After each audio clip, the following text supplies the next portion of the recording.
तो इस एपिसोड की स्टार्टिंग वहीं से होती है जहां से हमारा पिछला एपिसोड खत्म हुआ था। डिवीजन कैप्टन सोच रहा होता है कि मेरे पास कोई और रास्ता नहीं था।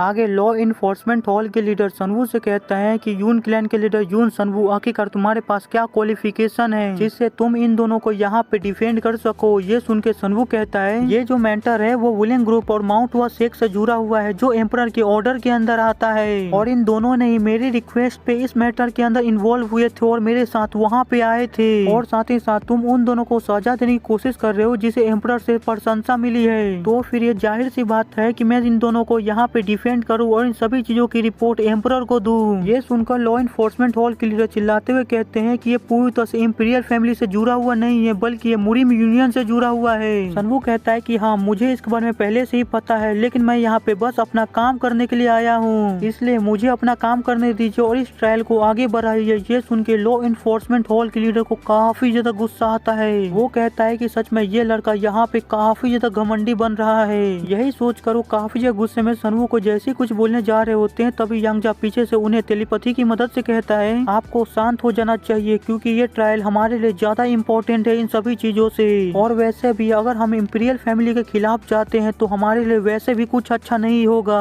ये सुन के लॉ इन्फोर्समेंट हॉल के लीडर शांत हो जाते हैं। आगे वो रीन से कहते हैं कि मुझे मुजरिम रीन से कुछ सवाल पूछने हैं। यही बोलकर वो रीन से सवाल पूछता है कि जब तुम्हें पता चल गया था कि आखिरकार वुलिंग ग्रुप का असली मकसद क्या है, वुलिंग ग्रुप क्या करने वाली है, तो फिर तुमने उसी समय मुरिम यूनियन को रिपोर्ट क्यों नहीं किया। रीन कहती है क्या यह पूरी तरह से स्पष्ट नहीं है, माउंट वा शेख उनके साथ जुड़ा हुआ था, और अगर मैंने यूनियन के अंदर इसके बारे में रिपोर्ट किया होता तो ये ऑब्वियस ही बात है कि इसके बारे में माउंट वा शेख को भी पता चल जाता, और उसके बाद माउंट वा शेख सीधे जाके वुलिंग ग्रुप को इसके बारे में बता देती और वुलिंग ग्रुप इसके बारे में सतर्क हो जाती कि उन्हें पता चल जाता कि हमें इसके बारे में पता है। लॉ इन्फोर्समेंट हॉल के लीडर कहते हैं क्या तुम सोचते हो कि हमारा यूनियन इतना ज्यादा पावरफुल नहीं है कि वुलिंग ग्रुप को समय से पहले रोक पाता। सनवू कहता है क्या आप लोग माउंट वा शेख के इरादों के बारे में पता लगाने में असमर्थ नहीं थे। ये सब सुन के उसे काफी ज्यादा गुस्सा आ रहा होता है। वो चिल्लाते हुए कहता है कि आप लोगों ने इस मामले को प्रोसेस किया किसी स्ट्रेंजर के साथ, किसी अनजान के साथ जिसे आप बिल्कुल भी नहीं जानते थे। अगर कुछ भी गलती होता तो इसकी जिम्मेदारी कौन लेता। ये सुन के सनवू कहता है क्या मैंने इसके बारे में आपको पहले ही नहीं बताया, ये सब जितनी भी चीजें हुई है वो सभी एम्परर के ऑर्डर पे हुई है और मेरे रिक्वेस्ट पे हुई है। सनवू के ऐसे जवाब को सुन के उसे काफी ज्यादा गुस्सा आ रहा होता है। वो अपने मन के अंदर कह रहा होता है कि ये कमीना सच में काफी ज्यादा चालाक है, ये कमीना मेरे हर सवाल से बड़ी आसानी से बच जा रहा है और उन सभी सवालों को मेरे ऊपर ही बैक फायर कर दे रहा है। आगे सनवू लॉ इन्फोर्समेंट हॉल के लीडर से कहता है क्या तुम्हें अभी भी नहीं समझ में आया है कि ये लोग यहाँ पे तुम्हें असली कारण क्यों नहीं बताना चाहते हैं, क्योंकि मुरिम यूनियन अब वो ऑर्गेनाइजेशन नहीं रही जो पहले हुआ करती थी। मुरिम यूनियन अब पूरी तरह से करप्ट हो चुकी है। ये सुन के लॉ इन्फोर्समेंट हॉल के लीडर को काफी ज्यादा गुस्सा आ जाता है। वो जल्दी से अपनी स्वॉर्ड को बाहर निकाल लेता है और सनवू से कहता है कि तुम कमीने आखिरकार तुम्हारी हिम्मत कैसे हुई हमारे यूनियन के बारे में ऐसा कहने की। ये देख के सनवू भी कहता है कि मैं भी इससे ज्यादा और टॉलरेट नहीं कर सकता हूँ, हैंडल नहीं कर सकता हूँ। ये देख कर लॉ इन्फोर्समेंट हॉल के लीडर काफी गुस्से में कहते हैं कि यून सनवू मैं तुमसे वादा करता हूँ आज जो तुमने हमारे यूनियन की यहाँ पे जो ह्यूमिलेशन की है, बेइज्जती की है, मैं उन सभी चीजों की तुम्हें कीमत चुकाने पे मजबूर कर दूंगा।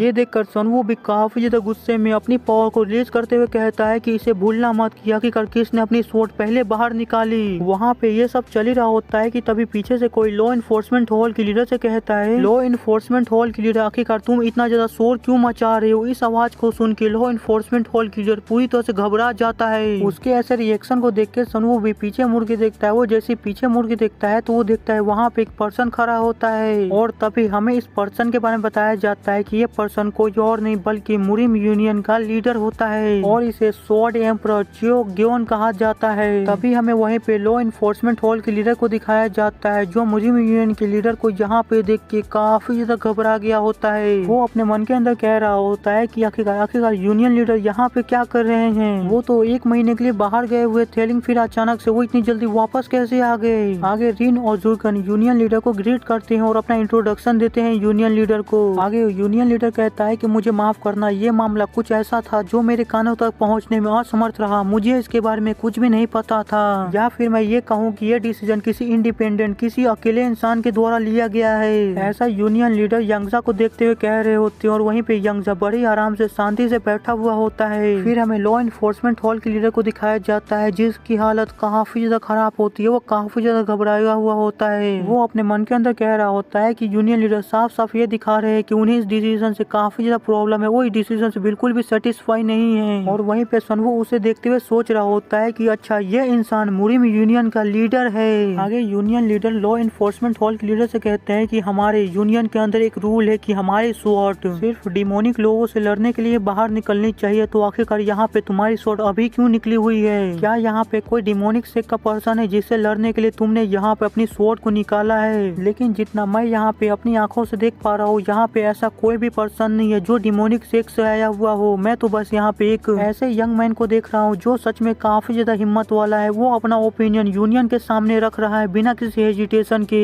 तो फिर आखिरकार तुमने किसके खिलाफ अपनी स्वॉर्ड को निकाला है? कहीं तुमने इस यंग मैन के खिलाफ अपनी स्वॉर्ड को तो नहीं निकाला है ना? ये सुन के लॉ इन्फोर्समेंट हॉल के लीडर काफी ज्यादा घबरा जाते हैं। वो घबराते हुए कहते हैं यूनियन लीडर ये बस एक मिसअंडरस्टैंडिंग थी, मैं अभी अपनी स्वॉर्ड को अंदर रख रहा हूँ। ये देखकर यूनियन लीडर कहता है तो फिर ये अच्छा है। आगे वो कहता है कि मैं यहाँ पे अपने सारे अफेयर्स अपने सारे काम खत्म करने के बाद आया हूँ जो सभी इस मैटर से रिलेटेड है। ये सुन के वहाँ पे जितने भी बैठे हुए पर्सन होते हैं उनमें से किसी को भी समझ नहीं आता है कि आखिर यूनियन लीडर किस काम की बातें कर रहे हैं, जिसकी वजह से वो सभी एल्डर यूनियन लीडर से पूछने लगते हैं कि आखिर यूनियन लीडर आप किस मैटर की बातें कर रहे हैं। ये सुन के यूनियन लीडर बताते हैं कि मैं यहाँ पे आने से पहले यू जा लिंग से मिला था जो इम्पीरियल फैमिली से है। ये सुनकर वहाँ पे जो एल्डर बैठे हुए होते हैं वो कहने लगते हैं क्या आप यू जा लिंग से मिले थे, लेकिन आखिरकार आप उस इंसान से क्यों मिले थे? यूनियन लीडर बताते हैं कि मैंने डिसाइड किया है कि जेनजिंग के अंदर जितनी भी सारी चीजें हुई है उन सभी के अंदर हमारी भी काफी ज्यादा गलतियां थी, जिसकी वजह से मैंने डिसाइड किया है कि जेनजिंग के अंदर जितने लोगों ने भी इसकी वजह से सफर किया था उन सभी से हमारा यूनियन एक फॉर्मल माफी मांगेगा। ये सुनकर वहाँ पे जितने भी एल्डर बैठे हुए होते हैं वो सब कहने लगते हैं कि आखिरकार आप इस तरह का डिसीजन कैसे ले सकते हैं? अगर हम ऐसा करते हैं तो बस क्योक्सी सेक्ट हम पे नहीं हंसेगा बल्कि सिविलियंस भी हमसे हंसेंगे, आम इंसान भी हम पे हंसेंगे। ये मैटर हमारे यूनियन के रिस्पेक्ट से इज्जत से जुड़ी हुई है, आप ऐसा कैसे कर सकते हैं? उन सभी की ऐसी बातें सुन के यूनियन के लीडर चिल्ला के कहते हैं कि सभी के सभी अपना मुंह बंद रखो। उनके बस चिल्लाने ही भर से वहाँ पे काफी ज्यादा प्रेशर क्रिएट हो जाता है, जो सभी प्रेशर उन सभी एल्डर्स के ऊपर गिर रहा होता है। जिसके बाद वो सभी एल्डर से चिल्ला के कहते हैं कि तुम सभी लोग प्रॉब्लम को फेस करने के बजाय उससे भागना चाहते हो। आखिरकार ये किस तरह का तुम लोग का डिसरिस्पेक्टफुल बिहेवियर है? आखिरकार तुम सभी लोग ऐसे बिहेवियर के साथ कैसे खुद को ऑर्डर सेक के लोग कह सकते हो? अगर हमें ऑर्डर सेक कहलाना है और हमें अच्छाई के रास्ते पे चलना है तो हमारे पास बस यही एकमात्र रास्ता है करने के लिए। जिसके बाद वो सभी लोगों से कहते हैं कि लॉ इन्फोर्समेंट हॉल का जो ट्रायल है वो बस अब यहीं पे खत्म होता है और मैं मुरिम यूनियन का लीडर तुम दोनों के इस नतीजे पे पहुंचा कि तुम दोनों बिल्कुल भी गिल्टी नहीं हो, तुम दोनों बिल्कुल निर्दोष हो।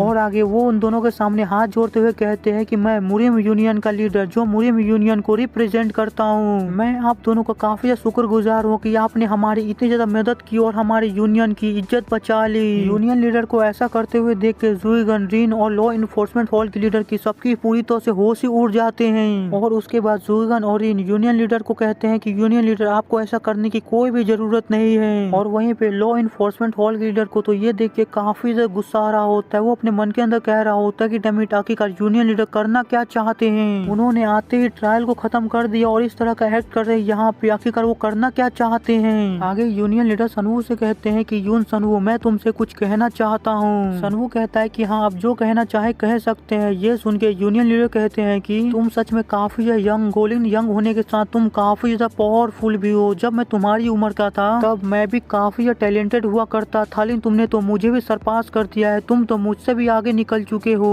और जितना मैं तुम्हें देख सकता हूँ तुम्हारे पास इनफ क्वालिफिकेशन है मेरा डिसिपल बनने की। तो आखिरकार तुम इसके बारे में क्या सोचते हो अगर तुम मेरे डिसिपल बन जाओ तो? ये सुनकर तो लॉ इन्फोर्समेंट हॉल के लीडर की पूरी तरह से होश ही उड़ जाते हैं। वो काफी हैरान होते हुए मुरिम यूनियन के लीडर से कहता है कि यूनियन लीडर आखिरकार आप ऐसा कैसे कर सकते हैं? वो कमीना बिल्कुल भी सूटेबल नहीं है आपका डिसिपल बनने के लिए। लेकिन वहीं पे यूनियन लीडर को उसकी बातों से कोई भी फर्क नहीं पड़ता है। वो उसकी बातों को पूरी तरह से इग्नोर करते हुए आगे सनवू से कहता है अगर मैंने कभी और तुम्हें इसके बारे में पूछा होता तो जरूर मैं तुम्हें काफी ज्यादा समय देता इसके बारे में सोचने के लिए, लेकिन जब मैं इस हालात में तुमसे ये सवाल पूछ रहा हूँ तो मैं काफी उत्सुक हूँ ये जानने के लिए कि आखिरकार तुम्हारा जवाब क्या होगा। तो चलो बताओ कि आखिरकार तुम क्या सोचते हो इसके बारे में? क्या तुम मेरे इस ऑफर को एक्सेप्ट करोगे? ये सुन के सनवू को सोचने लगता है। जिसके बाद वो यूनियन लीडर से कहता है कि मैंने ये डिसाइड कर लिया है कि आखिरकार मेरा डिसीजन क्या होगा, मुझे क्या करना है। ये सुनकर यूनियन लीडर पूरी तरह से कॉन्फिडेंट होता है कि सनवू उसके ऑफर को जरूर एक्सेप्ट कर लेगा क्योंकि ये ऑफर है इतना ज्यादा अच्छा। जिसकी वजह से वो सनवू की आधी बात सुन के कहता है कि लगता है कि तुम तुम मेरे ऑफर को एक्सेप्ट कर लिए हो तो आज से तुम मेरे डिसिपल हो। लेकिन सनवू अपनी बातों को खत्म करते हुए कहता है कि मैं कहना चाह रहा था कि मैं आपके ऑफर को रिफ्यूज करता हूँ। मैं आपके ऑफर को अप्रिशिएट करता हूँ कि आपने मुझे इतना ज्यादा अच्छा ऑफर दिया,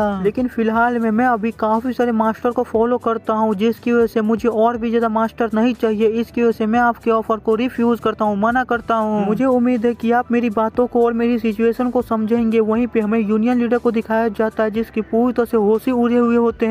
उसे अभी तक सनवू की बातों पे पूरी तरह से भरोसा नहीं हुआ होता है कि आखिर कोई इंसान कैसे इतने ज्यादा अच्छे ऑफर को रिफ्यूज कर सकता है, मना कर सकता है। लेकिन फिर वो अपने आप को होश में लाता है और उसके बाद हंसते हुए कहता है कि ये मेरे साथ पहली बार हुआ है कि किसी ने मेरे ऑफर को रिफ्यूज किया और मुझे मना किया है। लेकिन सच में मुझे बिल्कुल भी उम्मीद नहीं था कि तुम मेरे इतने ज्यादा अच्छे ऑफर को रिफ्यूज कर दोगे। तुम सच में काफी ज्यादा इंटरेस्टिंग पर्सन हो। मेरा आज तक तुम्हारे जैसे किसी भी इंसान के साथ मुलाकात नहीं हुआ है जो मुझे इतना ज्यादा इंटरेस्टिंग लगा हो, जो मुझे इतना ज्यादा पसंद आया हो। जबकि तुम मेरा डिसिपल नहीं बनना चाहते हो तो मैं तुम्हारे डिसीजन की रिस्पेक्ट करूंगा, इज्जत करूंगा। लेकिन अगर तुम मेरे डिसिपल नहीं बनते हो तो कम से कम मेरे यूनियन के एक मेंबर ही बन जाओ और मेरे यूनियन के साथ जुड़ के मेरी मदद करो।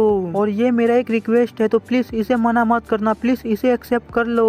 ये सुनकर सनवू कहता है कि ठीक है, इसके बारे में मैं सोचूंगा।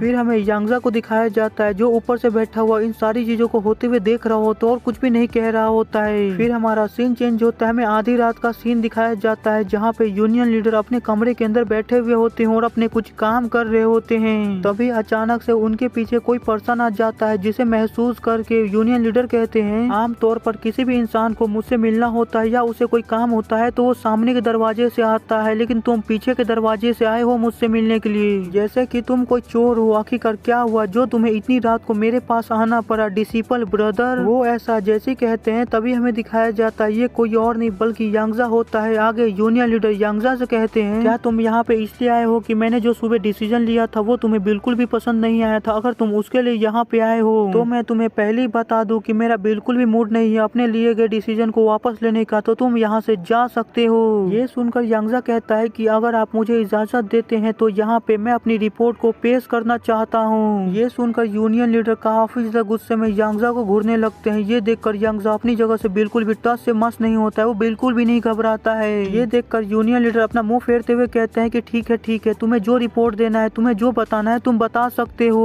ये सुनकर यांगजा बताना चालू करता है कि मैं यहाँ पे दोनों फैक्शन के रिएक्शन देखने के बाद ही आया हूँ। पहले जो majority of the greatest 7 clans है वो इस घटना को अपोज कर रही थी। यूनियन लीडर पूछते हैं कि आखिरकार अपोज से तुम्हारा मतलब क्या है? यांगजा बताता है कि ऐसे काफी सारे लोग हैं जो ट्रायल के अंदर किसी को भी कोई भी सजा नहीं मिला, इससे काफी सेटिस्फाई है और खुश है। 7 ग्रेटेस्ट सेक्ट है उसके अंदर ऐसे काफी सारे लोग हैं जो काफी जल्दी गुस्सा हो जाते हैं। वो सभी लोग 10 सेक्ट के ऊपर काफी ज्यादा अपना गुस्सा दिखा रहे थे आज। ये सुनकर यूनियन लीडर पूछते हैं कि आखिरकार 10 सेक्ट का क्या? यांगजा बताता है कि 10 सेक्ट जो है वो ग्रेटेस्ट 7 सेक्ट के जो मेंबर है जो हायर पोजीशन पे है उन सभी को हायर पोजीशन से हटाने की अभी भी काफी ज्यादा ट्राई कर रहे हैं। अगर इसे मैं दूसरे शब्दों में कहूँ तो 7 ग्रेटेस्ट सेक्ट जो है वो हमारी उम्मीद से काफी ज्यादा जल्दी यूनियन को छोड़ के बाहर जाने वाले हैं। जिसे भी यहाँ पे समझ में नहीं आया मैं बता दूं कि यूनियन के अंदर 7 ग्रेटेस्ट क्लैन है और 10 सेक्ट है जो ब्लड सेक्ट के कारण अभी काफी ज्यादा बुरी तरह से एक दूसरे से लड़ रहे हैं। आगे यांगजा बताता है कि हमारा जो प्लान था 7 ग्रेटेस्ट क्लैन को और 10 सेक्ट को आपस में लड़ाने का वो बहुत ही अच्छी तरह से पूरी तरह से परफेक्टली एग्जीक्यूट हो रहा है। ये सभी चीजों का श्रेय सिर्फ आपको जाता है। Congratulation commander. और यहीं पे हमें यूनियन लीडर की असली पहचान के बारे में बताया जाता है कि जो अभी तक हम यूनियन लीडर को समझ रहे थे, यूनियन लीडर वो पर्सन नहीं है बल्कि यूनियन लीडर ब्लड सेक्ट के कमांडर है जिसका नाम कमांडर जिन है। ये तो सच में काफी बड़ा सरप्राइज था। इसकी उम्मीद तो मैंने भी नहीं की थी कि यूनियन लीडर जो अभी तक इतना ज्यादा अच्छा बन रहा था वो सच में ब्लड सेक्ट का कोई मेंबर हो सकता है। आगे यूनियन लीडर यांगजा से कहता है कि तुम्हें चिंता करने की कोई भी जरूरत नहीं है। मैंने तुमसे पहले भी काफी टाइम कहा है कि सारी चीजें मेरे हिसाब से जाएंगी जैसा कि मैंने प्लान बनाया है। यांगजा कहता है कि हाँ कमांडर, जैसा कि आपने कहा था सारी चीजें बिल्कुल वैसे ही जा रही है। हालांकि मुझे यहाँ पे आपसे एक सवाल पूछना है। अभी के लिए हम इस ब्लड सेक्ट के कमांडर को यूनियन लीडर ही कहेंगे। आगे यूनियन लीडर यांगजा से पूछते हैं कि आखिरकार क्या सवाल है तुम्हारा? यांगजा बताता है कि आखिरकार आपने उस यून सनवू को यूनियन का एक मेंबर क्यों बनाया? जब आप ट्रायल के बीच में आए थे और आपने जुइगन और इन को निर्दोष घोषित किया था, उसे पूरी तरह से फ्री कर दिया था, तो मुझे उससे कोई भी फर्क नहीं पड़ा था क्योंकि मुझे इसके बारे में पहले से ही पता था क्योंकि ये सभी हमारा प्लान था। लेकिन आखिरकार आपने उस यून सनवू को अपना डिसेबल बनने का ऑफर क्यों क्यों दिया और उसके साथ ही साथ उसने रिफ्यूज कर दिया, तो उसके बाद भी आपने उसे हमारे यूनियन का एक मेंबर बना दिया। आपने ये जो वहाँ पे डिसीजन लिया था ये तो मेरी उम्मीद से भी परे था। मैंने तो इसके बारे में बिल्कुल भी नहीं सोचा था कि वहाँ पे ऐसा भी कुछ हो सकता है। ये सुनकर यूनियन लीडर कहता है कि अगर हमें अपने प्लान को सक्सेसफुल करना है तो हमें सभी पॉसिबिलिटी, सभी संभावनाओं को देख के चलना होगा। मैं अपने प्लान के अंदर एक भी गलती नहीं करना चाहता हूँ, जिसकी वजह से मैंने उस पर्सन को अपने यूनियन का एक मेंबर बना दिया, जिससे अब उस पर्सन की हर एक खबर हमारे पास होगी और वो पर्सन हमारी निगरानी में होगा। आगे वो क्या करता है सभी चीजें हमें पता होंगी। ये सुनकर यांगजा कहता है कि क्या आप इस बात पे सच में भरोसा करते हैं कि उस पर्सन के पास काफी ज्यादा पोटेंशियल है। यूनियन लीडर कहते हैं कि उस पर्सन के अंदर अभी ऐसा कुछ भी नहीं है जिससे हमें डरना चाहिए, लेकिन हमें भी ये नहीं कह सकते हैं कि उस पर्सन के पास पोटेंशियल कम है। अगर वो इंसान हमारे खिलाफ चला गया तो मैं ये पक्का कह सकता हूँ कि वो इंसान एक काफी टफ ओपोनेंट हो सकता है। और जब उस इंसान को आज मैंने अपनी आंखों से देखा तो मैं ये बात पक्का कह सकता हूँ कि वो इंसान कुछ न कुछ जरूर छुपा रहा है, उस इंसान के अंदर जरूर कुछ न कुछ है। और जब मैंने एक नजर उस इंसान के पावर के ऊपर डाली तो मैंने पाया कि उस इंसान की पावर पहले एक ट्रांसेंडेंट लेवल के सुपीरियर ग्रेड जितनी पहुंच चुकी है। ये सुनकर तो यांगजा के पूरी तरह से होश ही उड़ जाते हैं। वो काफी हैरान होते हुए कहने लगता है क्या एक सुपीरियर ग्रेड का ट्रांसेंडेंट लेवल का मार्शल आर्टिस्ट, आखिरकार वो इतनी ज्यादा कम एज में इतना ज्यादा पावरफुल कैसे हो सकता है जबकि उसके पास डिमन गॉड की ब्लेसिंग तक नहीं है। फिर वो यूनियन लीडर से पूछता है कि आखिरकार आप उसे कौन सा पोजीशन देने के बारे में सोच रहे हैं उसकी पावर के हिसाब से। यूनियन लीडर कहता है कि मैं सोच रहा हूँ कि उस पर्सन को इनर इन्वेस्टिगेशन हॉल दे दूं। ये सुनकर यांगजा मुस्कुराते हुए कहता है कि क्या इनर इन्वेस्टिगेशन हॉल, अगर ये जगह वो है तो उसके लिए ये जगह काफी ज्यादा अच्छी होने वाली है। अभी हमें बताया नहीं गया है कि आखिरकार यांगजा किसके बारे में बात कर रहा है। तो यहीं पे हमारा सीन शिफ्ट हो जाता है, हमें कहीं और पे एक ब्रोथल का सीन दिखाया जाता है जहाँ पे काफी सारी लड़कियां बैठी हुई होती है और कह रही होती है जबकि हमारा काम खत्म हो गया है तो अब हम यहाँ से जाते हैं और आप चिंता मत कीजिएगा, हम सभी लोग चारों तरफ नजर रखेंगे कि आपके ऊपर कोई भी स्पाई न कर रहा हो, नजर न रख रहा हो, तो आप बिना किसी परेशानी के अपना काम कर सकते हैं। ये सुन के सनवू कहता है कि ठीक है मैं समझ गया, तो अब तुम सभी लोग यहाँ से जा सकते हो। ये सुन के वहाँ पे जितनी भी लड़कियां बैठी हुई होती है वो सभी लोग वहाँ से चली जाती है। उन सभी के वहाँ से चले जाने के बाद कहता है कि देखने से लगता है कि मुरिम यूनियन यहाँ तक मुझे फॉलो नहीं करेगी, ना मेरे ऊपर स्पाई करेगी, तो अब मैं अपना काम बड़ी आसानी से कर सकता हूँ। यही कहते हुए सनवू अपनी पावर को रिलीज करने लगता है और उस पूरे कमरे को अपनी पावर से सराउंडेड कर लेता है, घेर लेता है और सनवू के अंदर से वो गोल्डन कलर की एनर्जी लगातार निकली जा रही होती है और पूरे कमरे में फैलती जा रही होती है। पूरे कमरे को ऐसे घेर रही होती है जैसे कि वो पूरा कमरा एक बैरियर के अंदर ढका जा रहा हो। जिसके बाद सनवू उस गोल्डन कलर की एनर्जी को देखते हुए कह रहा होता है कि ये पावर वो पावर है जो मुझे कमांडर टाई को मारने पे मिली थी, और अगर मेरे पास ये पावर नहीं होती तो मैं काफी बड़े खतरे के अंदर पड़ जाता। क्योंकि मुरिम यूनियन के लीडर के ऊपर शक तो मुझे पहले ही से था, लेकिन ऐसा कौन सोच सकता है कि मुरिम यूनियन का जो लीडर है वो ब्लड शेक के 8 इलाइट कमांडर में से एक हो सकता है। सच में वो पर्सन काफी क्रीपी था। मैंने उसके बारे में जितना सोचा था वो पर्सन तो उससे भी ज्यादा खतरनाक लिखना, लेकिन अभी समय है ये दिखाने का कि आखिरकार मैं उस पर्सन से कैसे बचा। मैं इसकी ट्रू फॉर्म को दिखाने वाला हूँ। सनवू ऐसा जैसे ही कहता है सनवू की 6 साउल बैरियर की ट्रू फॉर्म एक्टिवेट हो जाती है, जिसकी वजह से सनवू के पीछे से 2 काफी खूबसूरत पंख बाहर निकल आते हैं। जिसके बाद हमें 6 साउल बैरियर के बारे में बताया जाता है कि ये जो चीज होता है वो एस रैंक प्लस की ट्रेजर होता है, और जैसा कि इसके नाम में ही 6 साउल बैरियर है तो इसके अंदर 6 अथॉरिटी है, जिसके अंदर 6 अलग अलग स्किल्स हैं, जिसमें से पहली अथॉरिटी होती है, आप इसे स्किल भी कह सकते हैं, और इसका नाम होता है flag of the Saul spirit. सनवू इसकी मदद से अपनी एनर्जी को हाइड कर सकता है और अपनी एनर्जी को अलग अलग जगह स्प्लिट कर सकता है। और दूसरी अथॉरिटी होती है flag of the Saul investigation. इसके अंदर 6 साउल बैरियर के रेडियस के अंदर जो पर्सन आएगा उसके साउल की और पावर की जांच करने लगेगा ये स्किल। इसके बाद सनवू उसकी पूरी पावर को और पूरी स्टेटस को देख पाएगा, लेकिन इसकी वजह से सनवू जितने भी ज्यादा पावरफुल इंसान के स्टेटस को या पावर को देखेगा ये स्किल का कूल डाउन उतना ही ज्यादा बढ़ जाएगा। अगर सनवू काफी पावरफुल इंसान के स्टेटस को देखेगा तो ये स्किल का कूल डाउन काफी ज्यादा हो जाएगा। बेसिकली सनवू जितने भी ज्यादा पावरफुल इंसान के स्टेटस को देखेगा ये स्किल का कूल डाउन उतना ही ज्यादा होगा। और बाकी के जो 4 अथॉरिटी होती है वो अभी तक अनलॉक नहीं हुई होती है, वो अभी तक लॉक होती है, जिसे देखते हुए सनवू अपने मन के अंदर कहता है जब मैंने वुलेन ग्रुप के लीडर को हराया था और ये पावर ऑब्टेन की थी तब से लेकर अभी तक मैं सिर्फ 2 ही अथॉरिटी को अनलॉक कर पाया हूँ, और जितना कि मैं इस ट्रेजर के बारे में पता लगा पाया हूँ उसके हिसाब से इस ट्रेजर की खुद की विल है, खुद की सोच है। जैसे कि sight of the melting poison के पास खुद की अपनी सोच है, बिल्कुल उसी की तरह इसके पास भी है। और जितना जितना ही मैं इस ट्रेजर के बारे में पता लगा पा रहा हूँ, मुझे ये ट्रेजर और भी ज्यादा इंटरेस्टिंग लगते जा रहा है। ये ट्रेजर मुझे अपनी तरफ आकर्षित करता जा रहा है। सच में ये flag of the soul investigation skill मेरे लिए काफी ज्यादा यूजफुल है, क्योंकि इसी की मदद से मैं यूनियन लीडर की पहचान का पता तुरंत लगा पाया था। अगर मेरे पास ये स्किल नहीं होती तो मैं कभी भी यूनियन लीडर की असली पहचान का पता नहीं लगा पाता, और अगर मुझे उसकी असली पहचान का पता नहीं होता तो मैं सोच भी नहीं सकता हूँ कि ये कितना ज्यादा बुरा हो सकता था।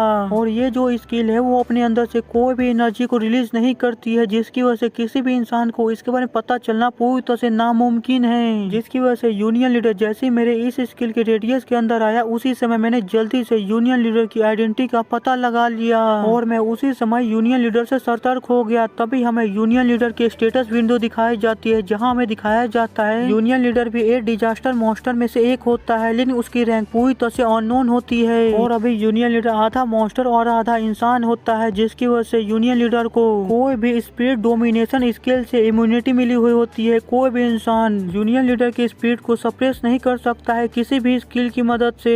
ये सब देखने के बाद सनवू अपनी 6 सोल बैरियर की स्किल को ऑफ करते हुए अपने मन के अंदर कहता है, जब मैंने इस स्किल का इस्तेमाल यूनियन लीडर के ऊपर किया था तो उसके बाद ये स्किल 30 दिनों के कूल डाउन के अंदर चली गई है, जिसकी वजह से अभी मैं इसका इस्तेमाल नहीं कर सकता हूँ। वरना यूनियन के अंदर जितने भी लोग हैं, मैं उन सभी के ऊपर इसका इस्तेमाल करता, उन सभी को चेक करता, जिसके बाद मुझे ये तुरंत पता चल जाता कि आखिरकार यूनियन के अंदर कितने लोग हैं जो ब्लड चेक के साथ मिले हुए हैं। हालांकि मैं भी इसका इस्तेमाल नहीं कर सकता हूँ, लेकिन ज्यादा समय तक ये सभी कमीने मुझसे छुप नहीं पाएंगे। और वैसे भी मैंने एक पहले से ही एक दूसरा प्लान बना के रखा था, ये सोचकर कि शायद मुझे उसकी जरूरत पड़ जाए। यही कहते हुए सनवू कहता है कि फोर्थ बाहर आओ। उसके ऐसा कहते ही जमीन के अंदर से कोई शैडो टाइप चीज बाहर निकलने लगती है। उसे देख के सनवू कहता है कि मुझे लगा ही था कि मुझे इस चीज की जरूरत पड़ेगी, जिसकी वजह से जब मैं यांगजा से मिला था तभी मैंने सीक्रेटली उसके शैडो के अंदर इसे छुपा दिया था।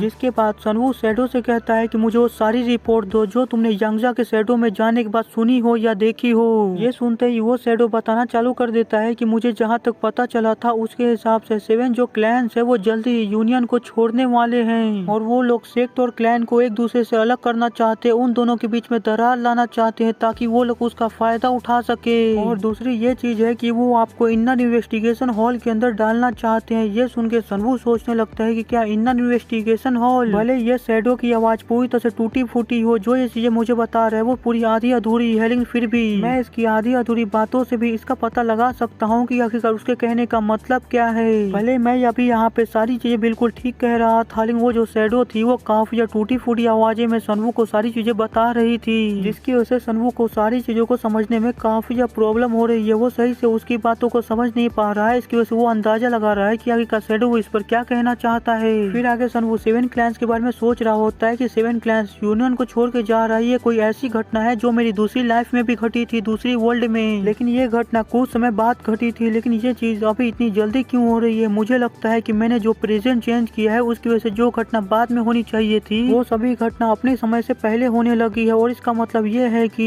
यूनियन से जब 7 क्लैंस यहाँ से छोड़ के जाएगी तो अब और भी तबाही आने वाली है यहाँ पे। तो अब यहाँ पे बस 2 ही चीज बचती है जो मुझे पूरी करनी है, और मुझे जहाँ तक लगता है 7 क्लैंस में से एक पर्सन जरूर होगा जो उनके बीच में गद्दार होगा, जो ब्लड शेक के साथ मिला होगा। मुझे बस उसी कमीने की पहचान का पता लगाना है, उसकी पहचान को पूरे यूनियन के सामने लानी है, और यूनियन के अंदर जो इतनी तबाही मच रही है उस तबाही को पूरी तरह से शांत करना होगा। ये हुआ मेरा पहला काम। और मेरा दूसरा काम ये है कि बचे हुए सभी क्लैंस को मुझे अपनी तरफ करना होगा। भले ये काम काफी ज्यादा मुश्किल है, लेकिन मुझे किसी भी हालत में ये काम को करना होगा, क्योंकि यही सबसे अच्छा प्लान है जिसके साथ मैं आगे जा सकता हूँ। और अगर रही इनर इन्वेस्टिगेशन हॉल की, तो अगर ये जगह वो है तो मैं पक्का कह सकता हूँ कि वो कमीने मेरे साथ खिलवाड़ करने की कोशिश कर रहे हैं। अगर तुम सभी लोगों ने मुझे प्रवोक करने की कोशिश करी थी है तो मैं तुम सभी लोगों से वादा करता हूँ कि तुम सभी लोगों ने जो मेरे साथ ये किया है, मैं उस चीज पे तुम सभी लोगों को रोने पे मजबूर कर दूंगा। मैं रिग्रेट करवाऊंगा कि आखिरकार तुम सभी लोगों ने मेरे साथ मैसअप क्यों किया। यही कहते हुए सनवू काफी लंबे समय बाद अपने उस स्केलेटन वाले मास्क को पहनता है। उसको पहनने के बाद कहता है, इनर हॉल के इन्वेस्टिगेशन लीडर के रूप में अनाउंसमेंट होने से पहले मेरा जो नया नाम है उसे मैं कमा लेता हूँ। और यहीं पे हमारा सीन शिफ्ट होकर हमें कुछ दिनों बाद का सीन दिखाया जाता है, जहाँ पे हमें बताया जाता है जैसे ही लू यांग से सनवू की खबर बाहर निकली तो ये खबर पूरी तरह से आग की तरफ फैली। ये खबर पूरे मार्शल आर्ट वर्ल्ड में एक सनसनी की तरफ फैल गई कि जेनसिंग के अंदर यून क्लैन का लीडर जो यून सनवू है उन्होंने मुरियम यूनियन का सामना किया, वो भी फेस टू फेस। और ये जो खबर सनवू के बारे में थी वो कुछ समय पहले ही बाहर निकली और ये खबर जैसी बाहर निकली ये खबर पूरी तरह से आग की तरह सभी लोगों के अंदर फैल गई और सभी लोग बस यून सनवू के बारे में बात कर रहे थे। सभी लोग उसकी तारीफ कर रहे थे क्योंकि फर्स्ट टाइम किसी ने यूनियन के सामने खड़े होकर उसके फेस टू फेस उसे जवाब दिया है, उसका सामना किया है, क्योंकि अभी तक किसी ने भी यूनियन के सामने खड़े होकर उसे कुछ भी कहने की हिम्मत नहीं की थी। फिर हमें एक रेस्टोरेंट का सीन दिखाया जाता है जहाँ पे कुछ लोग बैठे हुए होते हैं और वो सभी लोग सनवू के बारे में बात कर रहे होते हैं। उसमें से एक पर्सन कह रहा होता है, जब मैंने इसके बारे में सुना था तो मुझे अपनी कान पे भरोसा ही नहीं हुआ था कि कोई पर्सन यूनियन के सामने भी ऐसे कह सकता है। ये सुनकर दूसरा पर्सन कहता है कि अरे बस इतना ही नहीं, जब वहाँ पे स्वॉर्ड एम्परर आए थे और उन्होंने यून सनवू को देखा था तो वो उसकी हिम्मत से काफी प्रभावित हुए थे। वो उससे इतना ज्यादा इम्प्रेस हो गए थे कि उन्होंने उनको अपना डिसिपल बनने का ऑफर तक दे दिया था। तभी वहाँ पे एक तीसरा पर्सन होता है, वो कहता है कि क्या ये वो पोजीशन नहीं है जहाँ पे सभी यंगेस्ट मार्शल आर्टिस्ट पहुँचने की कोशिश करते हैं, जहाँ सबका सपना होता है पहुँचना। वो लोग वहाँ पे वैसे ही बातें कर ही रहे होते कि तभी एक पर्सन पीछे से कहता है कि क्या तुम सभी लोगों को पता है कि उसके बाद उसने क्या किया। अचानक से ये सुन के वो दोनों ही काफी चौंकते हुए पीछे की तरफ देखते हैं तो वो पर्सन आगे कहता है कि उस पर्सन ने इतने ज्यादा ऑफर को भी मना कर दिया, उसने स्वॉर्ड एम्परर को रिफ्यूज कर दिया। ये सुन के तो दोनों के ही पूरी तरह से होश उड़ जाते हैं। वो दोनों ही काफी ज्यादा चौंकते हुए कहते हैं कि क्या उस पर्सन ने उस पोजीशन को रिफ्यूज कर दिया, मना कर दिया। अगर मैं उसकी जगह होता तो जल्दी से इस ऑफर को एक्सेप्ट कर लेता और स्वॉर्ड एम्परर के सामने 100 बार बो डाउन करता, उन्हें इस चीज के लिए शुक्रिया कहता। ये सुनकर वो अनजान पर्सन कहता है कि क्या तुम्हें अभी तक ये बात समझ में नहीं आई कि वो पोजीशन यून सनवू के लिए काफी ज्यादा छोटी थी, जिसकी वजह से उसने उस पोजीशन के लिए मना कर दिया। ये सुनकर स्वॉर्ड एम्परर ने उन्हें काफी ज्यादा रिक्वेस्ट किया कि वो अगर उनका डिसिपल नहीं बनना चाहते हैं तो वो इंडियन इन्वेस्टिगेशन हॉल को ज्वाइन कर ले। और स्वॉर्ड एम्परर के काफी ज्यादा रिक्वेस्ट करने की वजह से सनवू ने उस हॉल को ज्वाइन कर लिया। ये सुनकर वो सभी पर्सन और भी हैरान होते हुए कहते हैं कि सच में उस पर्सन को उस जगह पे जाना पड़ा, ये तो सच में काफी ज्यादा बुरा हुआ, क्योंकि इंडियन इन्वेस्टिगेशन हॉल की हालत पूरी तरह से खराब है, वो जगह पूरी तरह से मैसअप हुआ पड़ा है। ये सुनकर वो अनजान पर्सन कहता है इसकी वजह से तो इंपीरियल फैमिली ने उसके अंदर इंटरेस्ट दिखाया है और एम्परर ने डिसीजन लिया है कि imperial family Indian investigation hall के ऊपर नजर रखेगी और इंडियन इन्वेस्टिगेशन हॉल की जो कैपेसिटी है उसे भी बढ़ाएगी और उसकी जो इतनी ज्यादा खराब कंडीशन है उसे भी ठीक करेगी। ये सुनकर वहाँ पे बैठे हुए पर्सन खुश होते हुए कहता है कि हाँ भले चाहे कुछ भी हो लेकिन कभी भी यूनियन इंपीरियल फैमिली को गुस्सा दिलाने की कोशिश नहीं करेगी। उसके साइड में बैठा पर्सन कहता है कि हाँ तुम बिल्कुल सही कह रहे हो। तभी वो अनजान इंसान कहता है कि जबकि मेरा ड्रिंक खत्म हो चुका है तो चलो अब मैं यहाँ से जाता हूँ। ये सुनकर वो सभी लोग जैसे उस तरफ देखते हैं तो वो देखते हैं कि वो अनजान पर्सन वहाँ से गायब हो चुका होता है बस एक ही झटके में। ये देख के वो सभी लोग कहने लगते हैं कि मुझे लगा था कि वो ब्रदर हमारे साथ और भी ड्रिंक करेंगे, लेकिन वो पर्सन तो इतनी जल्दी यहाँ से चला गया। लेकिन सच में वो अनजान ब्रदर काफी ज्यादा अच्छा था, उन्होंने हमें काफी सारी बातें बताई। लेकिन हालांकि छोड़ो, चलो अब अपनी पार्टी की जाए। यही कहते हुए सभी लोग अपनी पार्टी फिर से स्टार्ट कर देते हैं। फिर हमें उसी अनोनिमस पर्सन को दिखाया जाता है जो काफी तेज से कहीं जा रहा होता है और जाते हुए कह रहा होता है कि मेरा काम है रूमर्स को फैलाना, जिसके अंदर मैं काफी ज्यादा अच्छी तरह से सक्सेस भी हो रहा हूँ। लेकिन मैं अपने रूमर्स फैलाते समय काफी ज्यादा ड्रिंक कर रहा हूँ जो मुझे नहीं करना चाहिए, लेकिन मैं कर भी क्या सकता हूँ। यही तो हमारे हाउस सोसाइटी वाले लोगों का काम है, रूमर्स को फैलाना और जितनी ज्यादा हो सके उतने ज्यादा रूमर्स को फैलाना। अभी तो और भी काफी सारी जगह है जहाँ पे मुझे रूमर से स्प्रेड करना है, तो चलो मुझे मेरे मिशन को कंटिन्यू करना चाहिए। हमें लुयांग रेड लाइट डिस्ट्रिक्ट का सीन दिखाया जाता है और फिर हमें एक इन का सीन दिखाया जाता है जहाँ पे एक टकला इंसान बैठा हुआ होता है और अपने हाथ में रखे हुए लेटर को पढ़ रहा होता है। और लेटर पढ़ने के बाद कहता है कि तुम कहना चाहते हो कि तुम यहाँ पे कमीशन मिशन को एक्सेप्ट करने के लिए आए हो। तभी हमें दिखाया जाता है वो पर्सन कोई और नहीं बल्कि सनवू होता है जो अपने आप को कवर करके वहाँ पे आया हुआ होता है और उस टकले बंदे से कहता है हाँ तुमने बिल्कुल सही कहा, मैं यहाँ पे कमीशन मिशन को एक्सेप्ट करने के लिए आया हूँ। ये सुनकर वो टकला बंदा अजीब सी नजरों से सनवू को देखने लगता है और उसके बाद अपने मन के अंदर कहता है कि क्या ये इंसान ने अपने दिमाग को खो दिया है, क्या ये पागल तो नहीं हो गया है ना। मैंने अपनी पूरी लाइफ के अंदर ऐसा आइडेंटिकल रिकॉर्ड कभी नहीं देखा जिसके अंदर सिर्फ पावर और स्किल के बारे में लिखा गया हो। इस पर्सन ने अपने आइडेंटिकल रिकॉर्ड में अपने एज, अपने नाम और अपने बैकग्राउंड के बारे में कुछ भी नहीं लिखा है, यहाँ तक कि एक मेंशन तक नहीं किया है। मैंने सुना है कि कुछ कमीने पागल है जो ऐसे रेड लाइट डिस्ट्रिक्ट के अंदर जाते हैं और काफी खतरनाक मिशन को एक्सेप्ट करते हैं और उसके बाद उन खतरनाक मिशनों के ऊपर जाते हैं और खुद ही मारे जाते हैं। क्या ये कमीना उन पागलों में से कोई एक है क्या?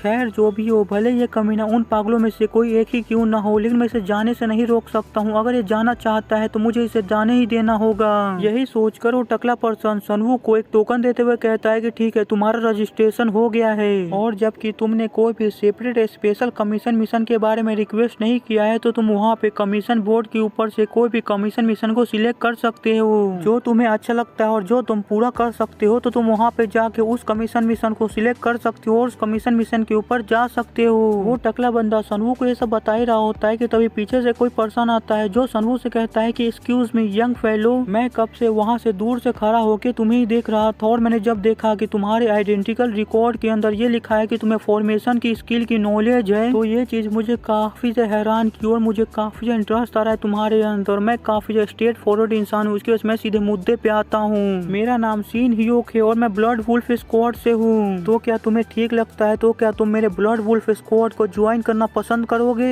हमें तुम्हारे जैसे पर्सन की काफी ज्यादा जरूरत है जो मॉन्स्टर को खत्म करने के लिए फॉर्मेशन का इस्तेमाल करता है। ये सुन के वो टकला पर्सन टेलीपैथी की मदद से सनवू से कहता है कि मैं तुम्हें यही सलाह दूंगा कि तुम्हें उस इंसान को फॉलो नहीं करना चाहिए, ना ही उस इंसान को ज्वाइन करना चाहिए, भले ही तुम्हारे पास हजारों जिंदगियां क्यों ना हो। अगर तुमने उस इंसान को ज्वाइन किया या फॉलो किया तो पक्का तुम उन सारी जिंदगियों को खो दोगे।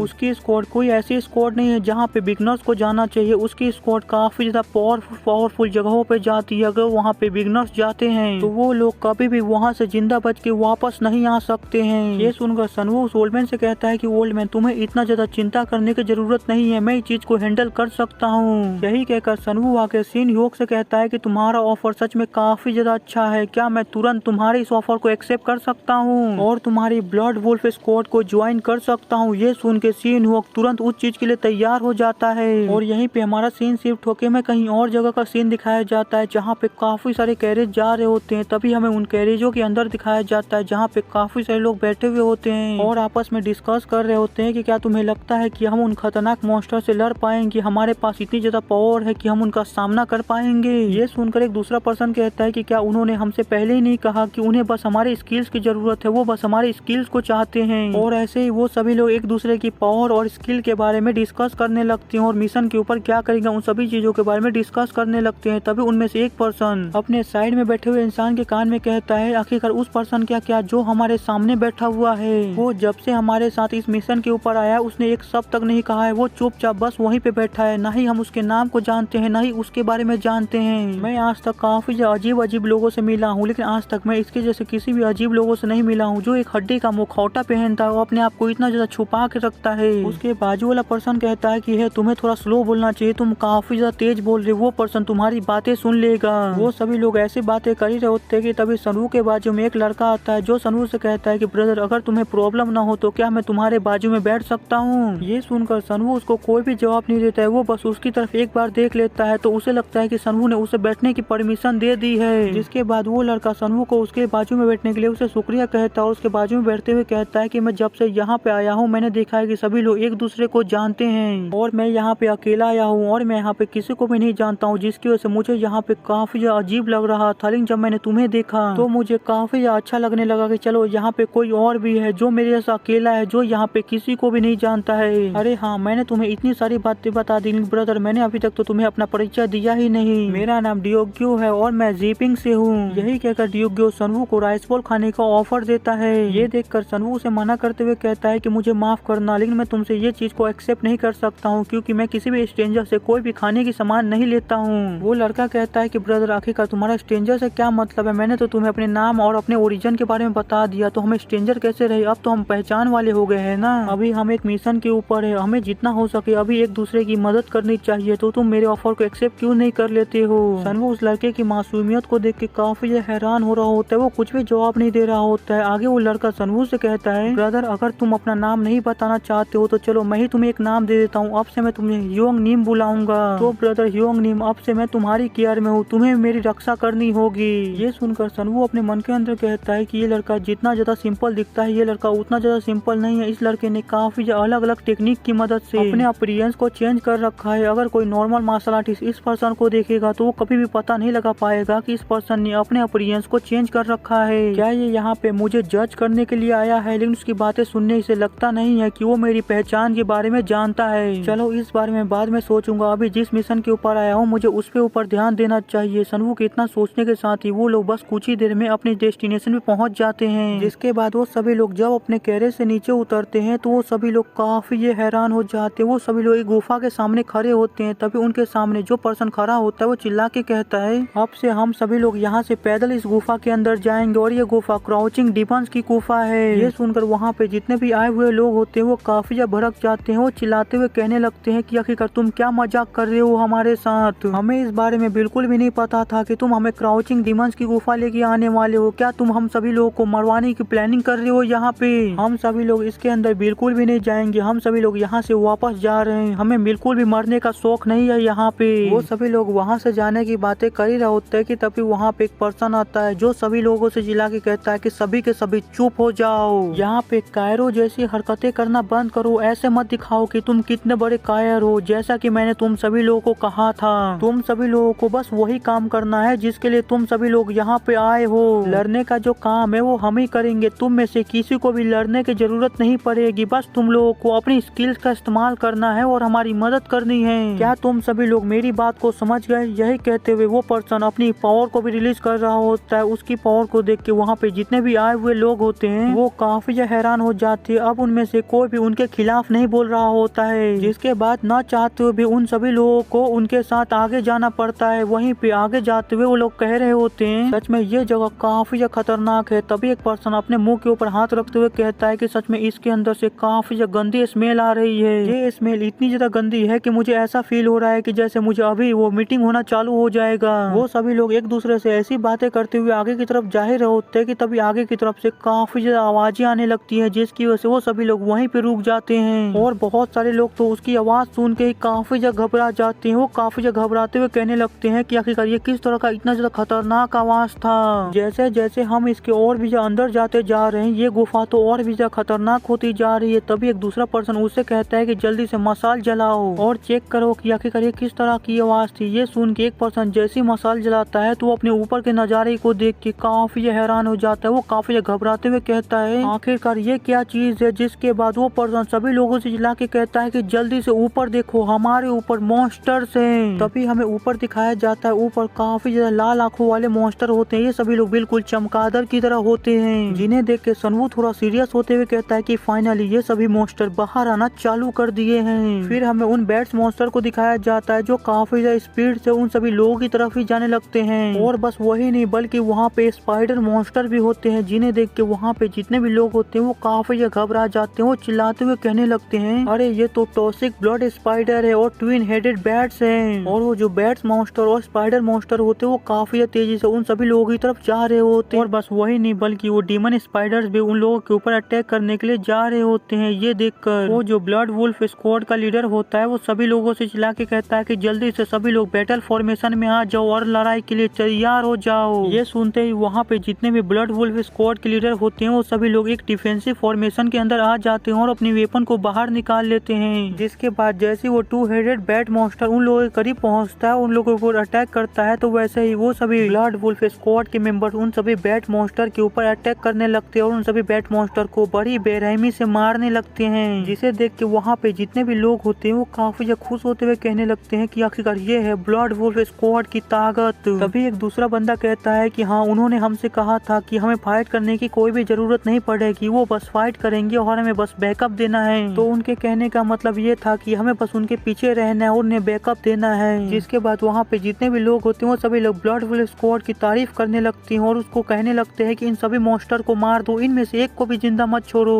ये सब सुन के सनवू अपने मन के अंदर कह रहा होता है कि यहाँ पे जितने भी लोग हैं वो सभी लोग काफी ज्यादा बेवकूफ है, उनमें से किसी को भाई ये नहीं दिख रहा है वो जो लोग हैं उन्होंने बस बैट मॉन्स्टर के अटैक पैटर्न को समझ लिया, जिसकी वजह से वो सभी लोग उनको मार पा रहे हैं। उनकी ताकत इतनी भी ज्यादा कुछ खास नहीं है, ना ही उनके पास कोई अच्छी मार्शल आर्ट है। वो लोग बस एक लो लेवल के मॉन्स्टर से लड़ने में इतनी ज्यादा ताकत को वेस्ट कर रहे हैं। अगर उनका सामना कोई हाई लेवल के पावरफुल मॉन्स्टर के साथ हुआ तो उनका परिणाम बिल्कुल निश्चित है, उनमें से कोई भी उसका सामना नहीं कर पाएगा। वो सभी लोग काफी ज्यादा आसानी से उनके हाथों मारे जाएंगे। तभी वहाँ पे जो ब्लड वुल्फ स्क्वाड के मेंबर होते हैं वो देखते हैं कि वहाँ पे जो डीमन स्पाइडर होती है वो सभी काफी ज्यादा तेजी से उन सभी लोगों की तरफ ही बढ़ रही होती है। जिसे देख के ब्लड वुल्फ स्क्वाड के मेंबर कहते हैं कि तुम कमीने मॉन्स्टर कहीं के, आज मैं तुम सभी लोगों को यहीं पे खत्म कर दूंगा। यही कहते हुए ब्लड वुल्फ स्क्वाड के मेंबर जो होते हैं वो काफी ज्यादा तेजी से उन सभी लोगों के ऊपर अटैक करने लगते हैं और उन सभी डीमन स्पाइडर को मारने लगते हैं। ये देख के सनवू कहता है उन सभी लोगों की मार्शल आर्ट इतनी भी ज्यादा पावरफुल नहीं है, ना ही वो लोग इतने ज्यादा पावरफुल है, लेकिन उनके जो कमांड और कोऑर्डिनेशन है वो सच में काफी ज्यादा अच्छा है, जिसकी वजह से वो सभी लोग डीमन स्पाइडर का सामना कर पा रहे हैं और उन्हें हरा पा रहे हैं। इस चीज के लिए मैं उनकी तारीफ करूंगा, लेकिन वो सभी बेवकूफ कमीने क्या सोचते हैं कि ये सभी इतना ज्यादा आसान होने वाला है। वो जितना आसान इन सभी चीजों को समझ रहे हैं, ये सभी चीजें उतनी भी ज्यादा आसान या सिंपल नहीं है। चलो मैं तुम सभी लोगों के लिए इस चीज को थोड़ा और मुश्किल बनाता हूँ। फिर हमें उस लड़के को दिखाया जाता है जिसका ध्यान सनवू के ऊपर जाता है, जो सनवू को इतनी ज्यादा खतरनाक सिचुएशन में भी इतना ज्यादा शांत और ऐसे खड़े देख के काफी हैरान हो रहा होता है। वो कह रहा होता है, ब्रदर ह्यूंग आखिरकार तुम इस तरह यहाँ पे क्यों खड़े हो? लेकिन तभी वहाँ पे सनवू का बैट लॉर्ड का टाइटल इफेक्ट एक्टिवेट हो जाता है, जिसकी वजह से सनवू का एक स्पेशल डोमिनेशन एक्टिवेट हो जाता है, जिसकी मदद से सनवू अपने से कम लेवल वाले बैट्स को कंट्रोल कर सकता है और उनसे कुछ भी करवा सकता है। और उसके इस टाइटल के एक्टिवेट होते ही वहाँ पे जितने भी बैट मॉन्स्टर होते हैं वो सभी लोग सनवू के कंट्रोल में आने लगते हैं। जिसके बाद सनवू उन बैट मॉन्स्टर को कंट्रोल करते हुए उन सभी को ऑर्डर देता है कि मेरे भाइयों मेरी बात ध्यान से सुनो,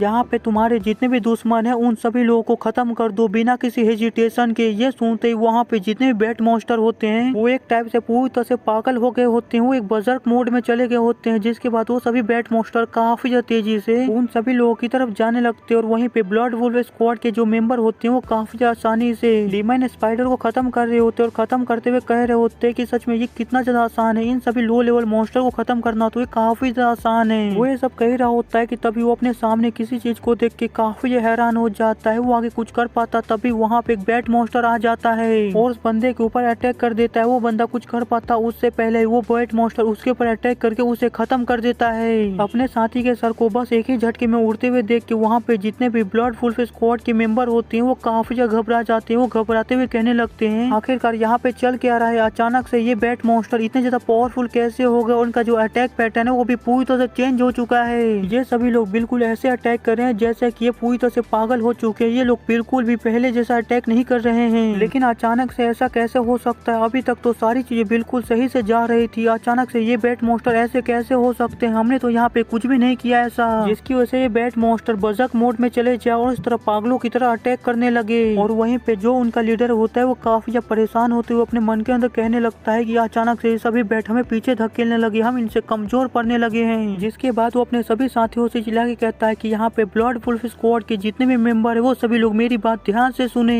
हमें जितने भी लोगों की जरूरत है उन सभी लोगों को पकड़ो और यहाँ से निकलो और बचे हुए जो लोग हैं उन सभी लोगों को यहीं पे छोड़ दो इन मॉन्स्टर का खाना बनने के लिए। ये सुनकर वहाँ पे जितने भी स्क्वाड के मेंबर होते हैं वो काफी ज्यादा तेजी से लोगों को उठाने लगते हैं और उन्हें जितने भी लोगों की जरूरत होती है उन सभी लोगों को उठा के वहाँ से भागने लगते हैं। ये देखकर वहाँ पे जो भी पर्सन को वो लोग उठा के लेके जा रहे हो तो वो कहने लगते हैं कि आखिरकार तुम सभी लोग यहाँ पे क्या कर रहे हो, यहाँ पे तुम ऐसे भाग कैसे सकते हो? वो ब्लड वुल्फ स्क्वाड के मेंबर कहते हैं कि तुम अपना मुंह बंद रखो, अगर जिंदा रहना चाहते हो तो जल्दी से हमारे साथ चलो। जिसके बाद वहाँ पे जितने भी ब्लड वुल्फ स्क्वाड के मेंबर होते हैं सभी लोग वहाँ से भाग जाते हैं और वहाँ पे जितने भी लोग पीछे छूट गए होते हैं चिल्ला के ब्लड वुल्फ स्क्वाड के मेंबर से कहने लगते हैं ये आखिरकार तुम हमारे साथ ऐसा कैसे कर सकते हो? अगर तुम हमें यहीं पे छोड़ के चले गए तो हम इन सभी मॉन्स्टर के हाथों से मारे जाएंगे। वो ब्लड वुल्फ स्क्वाड के मेंबर कहते हैं कि तुम सभी लोग बाहर में जाओ, इन सभी मॉन्स्टर के हाथों से मारे जाओ, आखिरकार हमारा क्या जाता है, तुम सभी लोग यहीं पे मर जाओ। ये सुनकर वहाँ पे जितने भी लोग पीछे छूट गए होते हैं वो काफी घबरा जाते हैं, उनकी काफी बुरी तरह से फट गई होती है। वो कह रहे होते हैं कि आखिरकार तुम हमारे साथ ऐसा कैसे कर सकते हो? तुमने तो कहा था कि तुम हमारी जान बचाओगे, तो आखिरकार तुम सभी लोग हमें यहाँ पे ऐसे अकेले छोड़ के कैसे जा सकते हो? तुम सभी लोग वापस आओ। लेकिन तब तक तो वहाँ से वो सभी लोग निकल चुके होते हैं और बचे हुए जितने भी लोग होते हैं उन सभी लोगों को चारों तरफ से मॉन्स्टर घेर लेते हैं, जिसे देख के वो सभी लोग डरते हुए कहने लगते हैं आखिरकार अब हमें क्या करना चाहिए? हमें तो चारों तरफ से मॉन्स्टर ने घेर लिया है, क्या हमारा यहीं पे अंत होने वाला है? क्या हम सभी लोग यहीं पे मारे जाएंगे? फिर हमें उस लड़के को दिखाया जाता है जो सनवू के पीछे आगे खड़ा हो जाता है और सनवू से कहता है कि ह्यूंग न्योम ब्रदर, मैं तुम्हारे बैग को कवर करता हूँ, मैं तुमसे वादा करता हूँ कि मैं तुम्हारे पीछे से किसी भी मॉन्स्टर को तुम पे अटैक करने नहीं दूंगा, तुम बस आगे के मॉन्स्टर को संभाल लो। ये सुनकर सनवू उसको काफी सस्पिशियस भरी नजरों से देखने लगता है और अपने मन के अंदर कहता है कि क्या ये लड़का मेरे साथ कोई स्कैम करने की कोशिश कर रहा है? लेकिन मुझे उसकी शक्ल देख के ऐसा नहीं लग रहा है, क्योंकि वो खुद भी काफी नर्वस है और काफी घबराया हुआ है। लेकिन अभी मैं यहाँ पे अपनी 12 sword of the thunder cloud का इस्तेमाल नहीं कर सकता हूँ, क्योंकि ये लड़का मेरे आसपास है। अगर मैंने यहाँ पे अपनी 12 sword of the thunder cloud का इस्तेमाल किया तो ये लड़का भी उस अटैक के चपेटे में आ जाएगा और ये लड़का काफी जख्मी हो सकता है, तो मैं यहाँ पे उसका इस्तेमाल नहीं कर सकता हूँ। तो अब मुझे अपनी उस ट्रेजर का इस्तेमाल करना ही होगा जो मुझे हाल ही फिलहाल में मिला है। यही कहते हुए सनवू उस लड़के से दूर जाने लगता है और कहता है कि सभी लोग मेरे रास्ते से हट जाओ। जिसके बाद सनवू उन लोगों से थोड़ा दूर आने के बाद अपनी black demonic flame great sword का इस्तेमाल करता है, जो देखने में सच में काफी ज्यादा अच्छा होता है। उसके अंदर से काफी ज्यादा पावरफुल फायर भी निकल रही होती है। जिसके बाद सनवू कहता है कि मैं इन सभी मॉन्स्टर को एक ही झटके में पूरी तरह से खत्म कर दूंगा, इनमें से कोई भी जिंदा नहीं बचेगा। तभी हमें दिखाया जाता है सनवू के सामने सैकड़ों में डीमन स्पाइडर होते हैं जो उसी की तरफ काफी ज्यादा तेजी से बढ़ते आ रहे होते हैं। ये देख के सनवू अपनी स्वॉर्ड को ऊपर की तरफ उठाता है और उसके बाद अपनी स्वॉर्ड से काफी ज्यादा पावरफुल स्लैश करता है, जिसकी वजह से सनवू के स्वॉर्ड से काफी ज्यादा पावरफुल अटैक निकलता है और उन सभी डीमन स्पाइडर को टुकड़ों में काटने लगता है। वहाँ पे सनवू के अटैक की वजह से वहाँ पे एक बहुत ही बड़ा धमाका होता है और वहाँ पे जितने भी लोग होते हैं वो सनवू की इतनी ज्यादा पावर को देख के काफी ज्यादा हैरान होते हैं। वो कहते हैं कि आखिरकार ये किस तरह की इतनी ज्यादा टेरिफाइंग पावर थी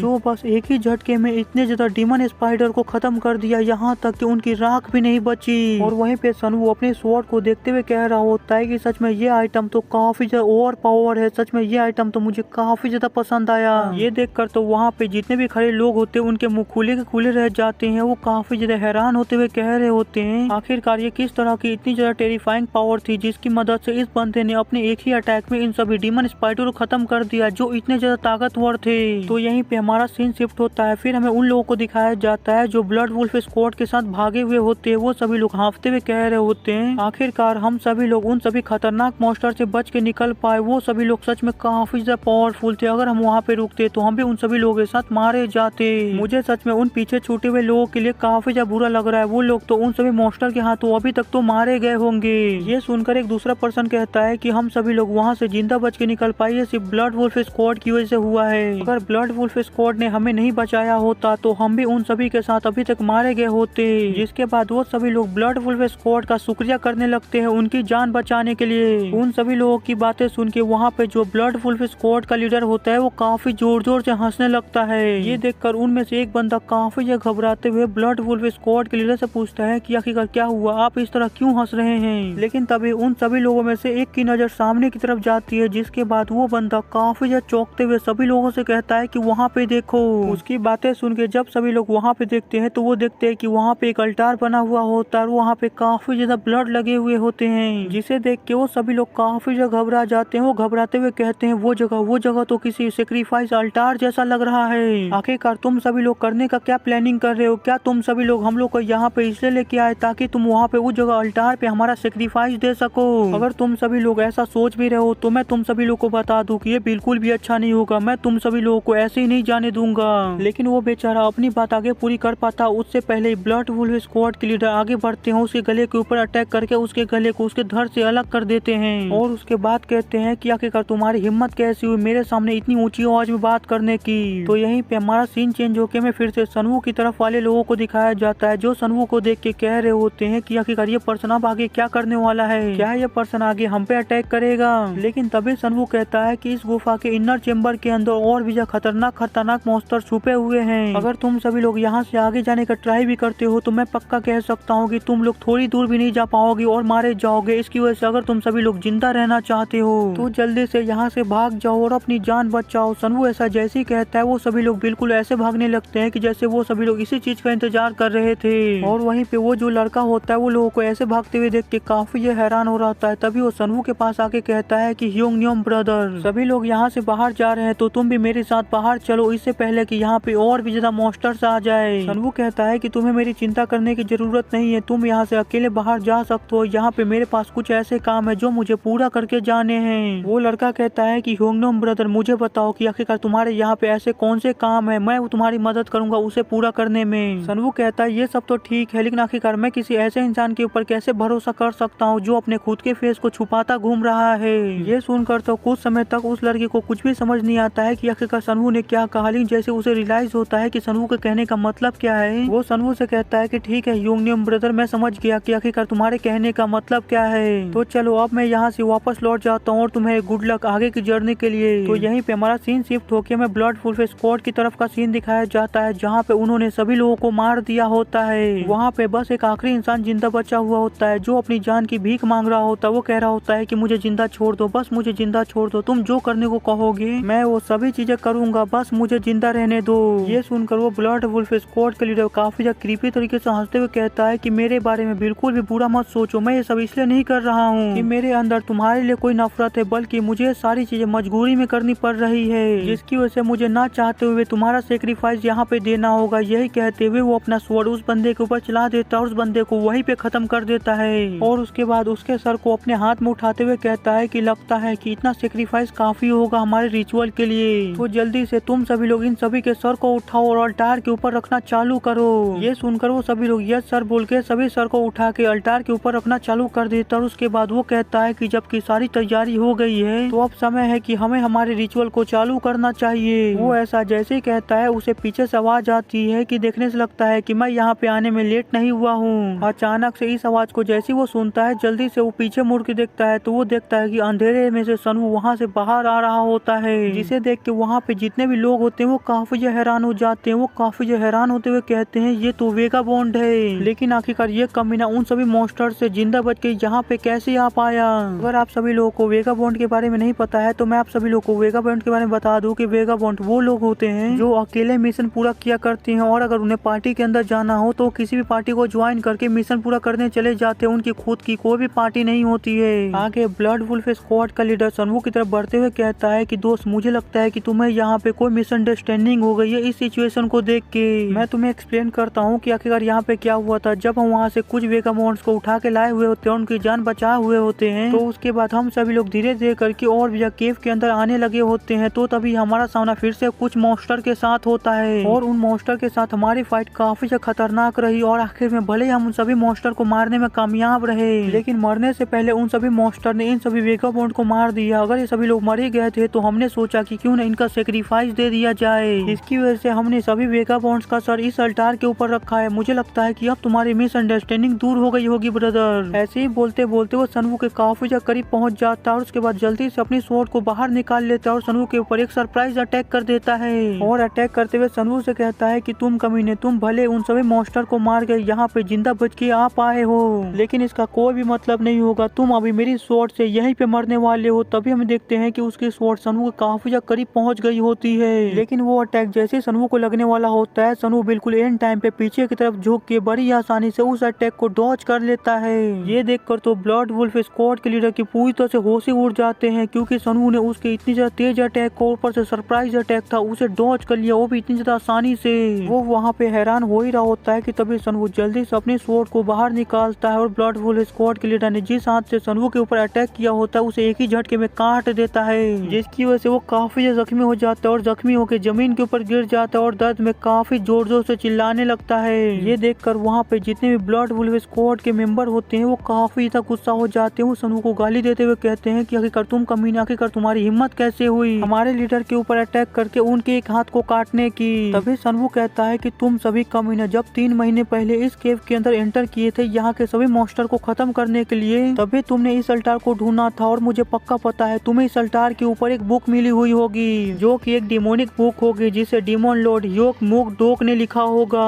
और वो बुक फर्स्ट वॉल्यूम है the true art of the brilliant binding essence absorption technique की। और उस बुक के अंदर लिखा होगा कि जो इंसान भी इस अल्टार के ऊपर 100 लोगों की बलि देता है तो उस इंसान को रिवॉर्ड के तौर पे बाकी जो बचे हुए बुक के वॉल्यूम है उसे मिल जाएंगे, जो पढ़ते तुम्हें काफी लालच आ गया। उसकी वजह से तुमने ये तय किया कि जो 3rd रेट के वेगाबॉन्ड्स हैं उन्हें एक फेक मिशन बता के हायर करोगे और उसके बाद धोखे से उन सभी को यहाँ पे ले आओगे, उन सभी की यहाँ पे बलि चढ़ाओगे। तो क्या इतना रीजन काफी होगा तुम सभी लोगों को यहाँ पे खत्म करने के लिए? ये सुनकर ब्लड वुल्फ स्क्वाड का लीडर जो होता है वो दर्द में कराते हुए सनवू से पूछता है आखिरकार तुम हो कौन और तुम्हें इन सभी चीजों के बारे में इतना ज्यादा एग्जैक्ट कैसे पता है? सनवू कहता है कि तुम्हें इसके बारे में जानने की कोई भी जरूरत नहीं है, तुम बस इतना जानो कि आज तुम सभी लोग यहीं पे मरने वाले हो। ये सुनकर ब्लड वुल्फ स्क्वाड का लीडर अपने सभी साथियों से चिल्ला के कहता है कि सभी लोग एक साथ इसके ऊपर अटैक करो और इसे मार डालो। ये सुनते ही वो सभी लोग एक साथ सनवू के ऊपर अटैक कर देते हैं, जिसे देख के सनवू उन सभी लोगों से कहता है कि सच में तुम सभी लोग काफी बेवकूफ हो और साथ ही साथ कमजोर भी। तुम सभी बेवकूफों को क्या लगता है तुम सभी लोग मिल के मुझे मार सकते हो? आज मैं तुम सभी लोगों को नर्क के दर्शन करवाऊंगा। यही कहकर सनवू भी अपनी पावर को एक्टिवेट कर देता है, जिसके बाद उन सभी लोगों के बीच में फाइट होना स्टार्ट हो जाती है। जिसके बाद हमें कुछ समय बाद का सीन दिखाया जाता है जहाँ पे सनवू ने एक एक को खत्म कर दिया होता है, उनमें से किसी को भी जिंदा नहीं छोड़ा होता है। तभी वहाँ पे वही लड़का आता है जो वहाँ की हालत को देखते हुए कहता है कि सच में उस इंसान ने यहाँ पे तो नरसंहार कर दिया है। अगर उसके साथ मैं यहाँ पे आ पाता तो मैं उस लड़के को अपनी आंखों से यहाँ पे करते हुए नरसंहार को देख पाता और उसको एंजॉय कर पाता। वो ये कह रहा होता है कि तभी वो ब्लड वुल्फ स्क्वाड के लीडर की बॉडी के नीचे कुछ नोटिस करता है। जो नोटिस होता है वो उसकी बॉडी को लात मार के साइड कर देता है और वो जैसे उसकी बॉडी को साइड करता है तो वो देखता है कि उसकी बॉडी के नीचे सनवू ने उसके लिए एक मैसेज छोड़ा होता है। सनवू ने उसके लिए लिखा होता है, अगर तुम मरना नहीं चाहते हो तो मेरा पीछा मत करना, अगर तुम मेरा पीछा करते हो तो तुम पक्का मेरे हाथों से मारे जाओगे। ये देखकर वो लड़का कहता है कि मुझे इस पे डाउट तो था, लेकिन जैसा कि मैंने सोचा था उसने मुझे इतनी ज्यादा आसानी से पकड़ लिया, लेकिन मैं अपने मुंह पे लगे हुए मार्क्स की वजह से उसका पीछा करना रोक नहीं सकता हूँ। मुझे किसी भी कीमत पे उस इंसान का पीछा करना होगा, उसके ऊपर नजर रखनी होगी। नेमलेस वन, तुम मेरा इंतजार करना, मैं जल्दी ही तुम्हारे पास फिर से आऊंगा।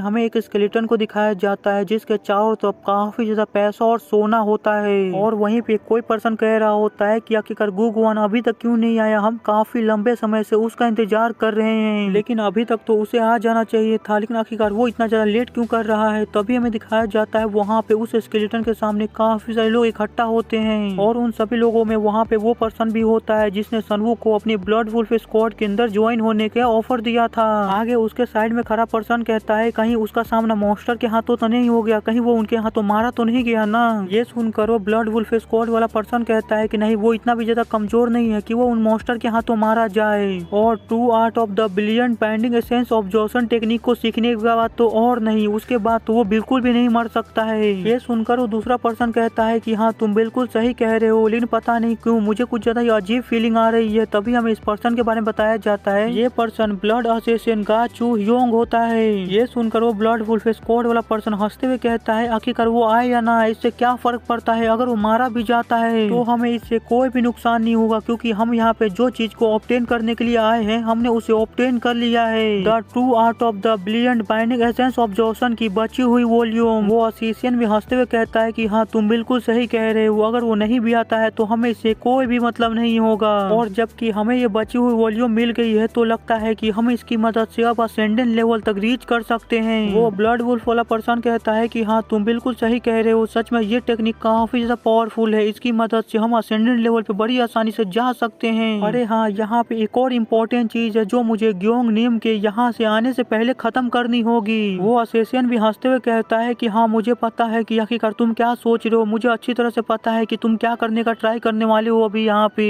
तुम चाहते हो कि तुम उन सभी बेवकूफों को खत्म कर दो ताकि यहाँ पे जितना भी खजाना है तुम्हें उन सभी के साथ ना बांटना पड़े, तो मैं उन सभी लोगों को तुम्हारे ऊपर छोड़ता हूँ, तुम जो चाहे उन लोगों के साथ कर सकते हो, मैं बिल्कुल भी बीच में नहीं आऊंगा। ये सुनकर वो कहता है कि ठीक है मैं समझ गया। यही कहते हुए वहाँ से मुड़ जाता है और उन सभी लोगों की तरफ जाते हुए कहता है कि तुम सभी लोग का बहुत बहुत शुक्रिया, जो तुम सभी लोगों ने इतनी ज्यादा मेहनत की और यहाँ तक हमारे साथ आए, और मैं स्क्वाड लीडर होने के नाते तुम सभी लोगों को कुछ गिफ्ट देना चाहता हूँ। ये सुनकर वहाँ पे जितने भी लोग होते हैं वो काफी ज्यादा खुश हो जाते हैं, वो आपस में बात करने लगते हैं कि फाइनली अब हमें काफी ज्यादा पैसे मिलने वाले, अब हम अमीर होने वाले हैं। लेकिन तभी वो अपनी स्वॉर्ड को बाहर निकाल लेता है और उन सभी लोगों से कहता है कि तुम सभी लोगों को रिवॉर्ड के तौर पे मौत मिलने वाली है। वो अपनी बात पूरी खत्म कर पाता उससे पहले ही वो अपने सामने के नजारे को देख के काफी ज्यादा हैरान हो जाता है, क्योंकि वहाँ पे जो सोल्जर्स होते हैं वो सभी लोग अपना गला पकड़ के नीचे की तरफ गिरने लगते हैं और दर्द में काफी जोरों से चिल्लाने लगते हैं और काफी ज्यादा छटपटाने लगते हैं। तभी ये सब देख के वहाँ पे वो दोनों काफी ज्यादा हैरान हो जाते हैं और वो असेसिन आगे आते हुए कहता है कि आखिरकार यहाँ पे क्या चल रहा है, इन लोगों के साथ क्या हुआ, ये लोग ऐसे जमीन के ऊपर अचानक से कैसे गिर गए। वो ऐसा जैसे ही कहता है तभी उन दोनों का आवाज आती है कि तुम दोनों चिंता मत करो, तुम लोगों को भी जल्दी ही पता चलने वाला है कि आखिरकार यहाँ पे क्या हुआ है। ऐसे ही कहते हुए सनवू वहाँ पे शैडो में से अपेयर होता है और उन दोनों से कहता है कि तुम लोग भी तो यही करना चाह रहे थे, तो मैंने तुम लोगों की बस थोड़ी सी मदद कर दी, मैंने इन सभी लोगों को कर्ज दे दिया है, थोड़ी देर में ये सभी लोग तरफ तरफ के मारे जाएंगे।